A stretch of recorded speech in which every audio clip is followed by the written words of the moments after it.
नमस्कार, हिमाचल दर्पण live TV में आपका स्वागत है। मैं हूं आपके साथ आशा डोगरा। दर्शकों, हमारा मकसद रहता है कि जो शख्सियत समाज में एक बेहतरीन कार्य कर रही है उसको आपके समक्ष लाना और आपसे रूबरू करवाना।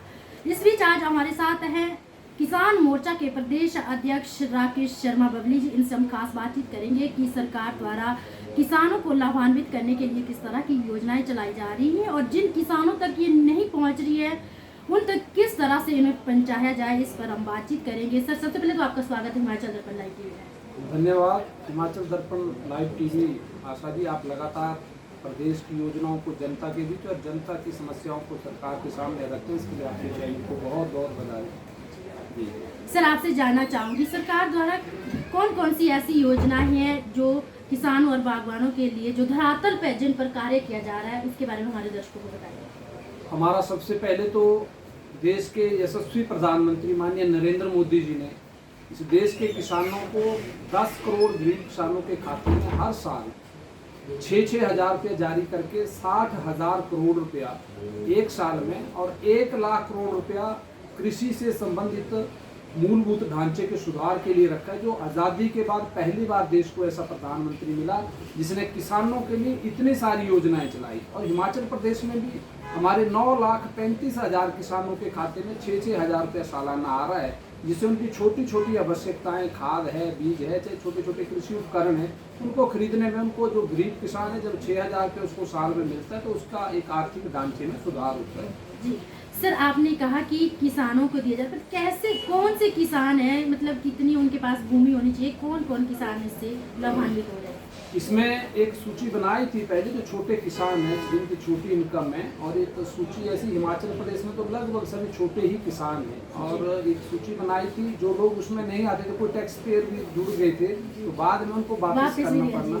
तो ये मतलब प्रधानमंत्री जी का हमेशा प्रयास रहता है, जिस तरह उज्ज्वला योजना की जिन्होंने शुरू की इस देश में, तो उन्होंने कहा कि जो अमीर लोग हैं वो इसका लाभ छोड़ दें, सब्सिडी पे क्यों लें। और आज वो योजना लगभग देश की 15 करोड़ महिलाओं को लाभ उसका मिल रहा है। तो माननीय प्रधानमंत्री जी का एक जिस तरह से उन्होंने इस देश की जनता से अपील की, जनता और देश का किसान उनके साथ है, और जिस तरह हमने 2019 में भी फिर से मोदी जी की सरकार बनी और 300 का लक्ष्य पार किया, उसमें यही योजनाएं थी। उज्ज्वला योजना हो, चाहे किसानों के लिए छोटी छोटी योजनाएं हो, और हिमाचल प्रदेश में भी माननीय जयराम ठाकुर जी लगातार, मैंने कहा कि 197 करोड़ रुपया सब्जी मंडियां और जितनी मंडियां हैं हमारी कृषि की, उनके विकास के लिए दिए, जो आज तक हिमाचल में एक बड़ा रिकॉर्ड है। जी जी, आपने सिर्फ सब्जी मंडियों की बात कही, कई जगह ऐसे सब्जी मंडियां बनाई हुई है लेकिन लोगों को उसकी सुविधा नहीं मिल रही है, उस पर किस तरह से कार्य किया?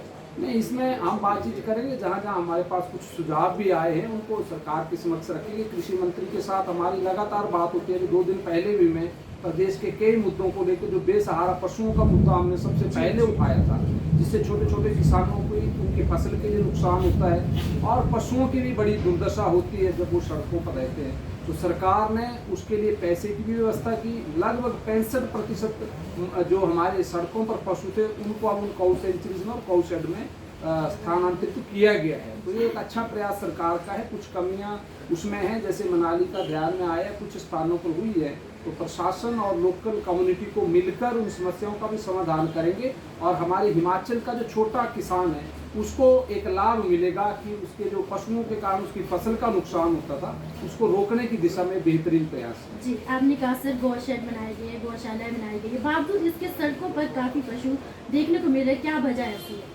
नहीं, इसमें थोड़ा सा कई तरह हमने समाज में भी इसको जागरूकता के रूप में लेना होगा, और 65% पशुओं को हमने सड़कों से उठा लिया हमारी सरकार ने, कृषि मंत्री ने और मुख्यमंत्री ने विशेषकर इस दिशा में बेहतरीन प्रयास किए और बजट की भी व्यवस्था की है। तो आने वाले समय में जो बचा काम है उसको भी पूरा करेंगे, और मिशन 2022 हिमाचल में फिर से भाजपा की सरकार बनेगी। जी सर, मैं आपसे जानना चाहूँगी, किसानों के लिए लोन दिया जाता है, बैंक से लोन दिया जाता है, कितने प्रतिशत तक दिया जाता है और किन किसानों के लिए लोन दिया जाता है?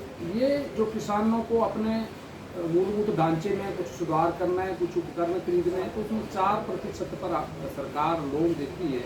KCC किसान के लिए, उसको किसान क्रेडिट कार्ड भी हमारी सरकार ने, केंद्र सरकार ने शुरू किए थे, और हिमाचल में भी आज बहुत सी ऐसी योजनाएं किसानों के लिए हमारी सरकार ने शुरू की थी। एक और बड़ा मुद्दा था, कांग्रेस सरकार ने जो रोडों को कनेक्ट करने के लिए APMC के पास पैसा होता था, जो फंड होता था, कांग्रेस सरकार ने बंद कर दिया था।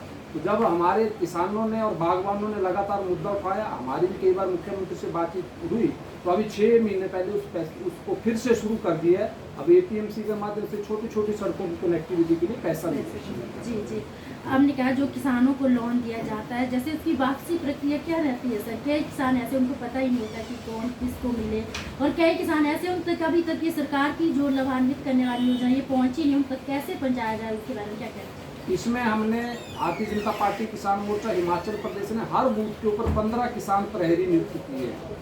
अब वो गांव में जाकर किसानों को सीधा इन योजनाओं के बारे में भी जानकारी दे रहे, जो वहाँ की समस्याएं हैं। एपीएमसी का पैसा बंद किया था, ये भी हमारे पास बहुत से किसानों और बागबानों ने मुद्दा रखा। हमने मुख्यमंत्री और कृषि मंत्री के समक्ष रखा, इस पैसे को शुरू करा दिया है। तो बाकी मुद्दों पर भी, चाहे मंडियाँ हैं, चाहे नए कोल्ड स्टोरेज शुरू करने की बात है, सरकार ने उसके लिए बजट दिया है। मैं धन्यवाद करता हूँ, और सबसे बड़ा धन्यवाद तो ये करता हूँ जिसका माननीय प्रधानमंत्री जी ने भी जिक्र किया कि हिमाचल प्रदेश बधाई का पात्र है।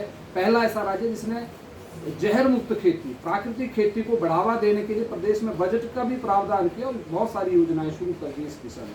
तो हमारे जनता की, प्रदेश की जनता के स्वास्थ्य की भी चिंता करते हुए, जिस तरह पंजाब में विशेषकर बठिंडा के क्षेत्रों में कैंसर का प्रभाव इन खाद्यों के कारण, केमिकल्स के कारण हुआ है, उससे बचने के लिए हमारी सरकार ने प्रयास शुरू किया है। 25 करोड़ रुपए की पहली किस्त और 25 करोड़ की दूसरी किस्त भी जारी कर दी है। हमारे राज्यपाल थे आचार्य देवव्रत थे, उन्होंने भी लोगों के बीच जाकर बहुत से इस मुद्दे को उठाया था कि हमें प्राकृतिक खेती करनी चाहिए, केमिकल से बाहर निकलकर स्वास्थ्य की चिंता करनी चाहिए। इस दिशा में भी हमारी सरकार प्रयास कर रही है, और मोदी जी ने इसका जिक्र अपने उद्बोधन में भी किया।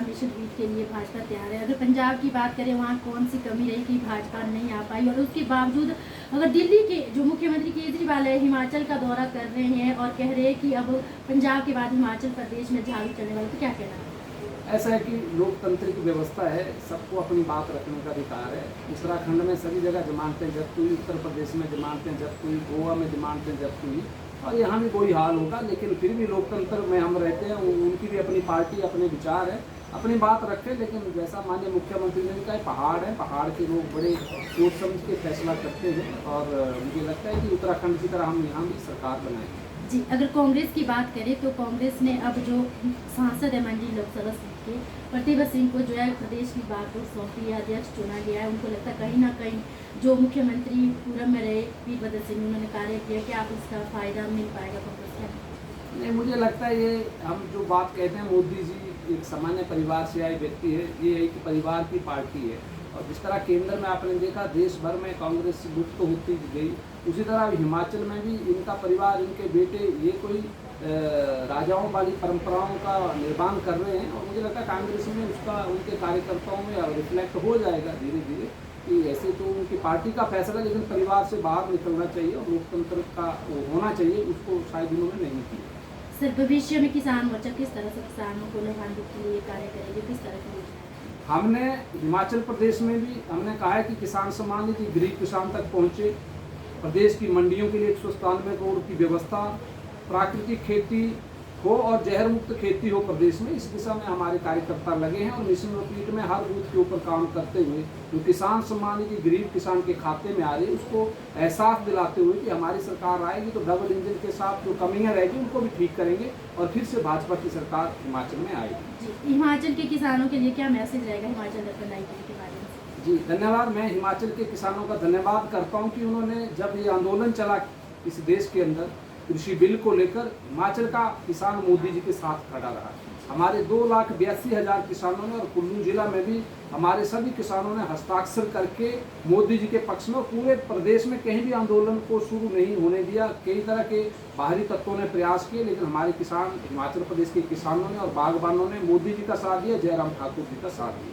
जी, आप हिमाचल दर्पण लाइव टीवी के साथ जुड़े, उसके लिए आपका बहुत बहुत धन्यवाद। और लाइव दर्पण टीवी जो आपका सारी बातों को प्रदेश सरकार की और केंद्र सरकार की जनता के बीच ले जा रहे हैं आप, और जनता की आवाज़ को सरकार तक पहुँचाते, उसके लिए बहुत बहुत धन्यवाद। तो ये थे हमारे साथ किसान मोर्चा के प्रदेश अध्यक्ष राकेश शर्मा बबली जी। इसी तरह आप बने रहिए हिमाचल दर्पण लाइव टीवी के साथ, क्योंकि हिमाचल दर्पण लाइव टीवी का मकसद खबरें दिखाना नहीं है, जागरूकता लानी है। अब मुझे दीजिए इजाज़त, नमस्कार।